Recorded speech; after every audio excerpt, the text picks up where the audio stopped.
In Joe Biden's first visit to the U.S Mexico border as president, he will find the city of El Paso, Texas, in the midst of a migration crisis. Undocumented migrant crossings along the US southern border topped 2.7 million last year, an all-time high. And here on the Mexican side of the Rio Grande in Ciudad Juarez, migration flows are only expected to increase in 2023.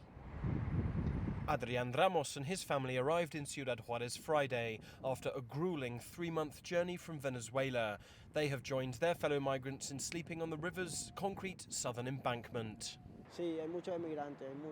There are a lot of migrants here and from all over. From Venezuela, Nicaragua, Honduras, from many countries. We're sleeping here and in the center of town. There are thousands of us here. If the migrants are forced to sleep on the streets, it's because the Mexican border city's shelters are full. Ricardo Diaz keeps watch overnight at the El Buen Pastor refuge, where he also lives for now as a migrant from Guatemala, and says migration flows are constant. There are 20,000 migrants on the streets, or maybe even more, and more are arriving every day. Today alone, 10 people left our refuge, and 16 more arrived. This place is never empty.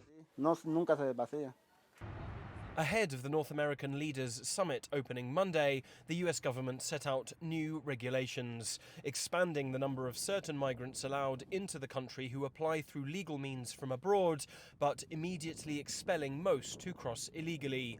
It's designed to discourage people from showing up in border towns like this. For local Mexican officials like Enrique Valenzuela, the hope is that the message gets passed down the migrant trail. Everything is down to the information reaching those thinking about migrating, or those who are already on the move, or the announcements made by our governments. That way, we can be more prepared to handle migration flows as they arrive. As El Paso prepares for the US president's visit, the border region as a whole hopes for a halt to the migration crisis. Alistair Baverstock, CGTN, Ciudad Juarez, Mexico.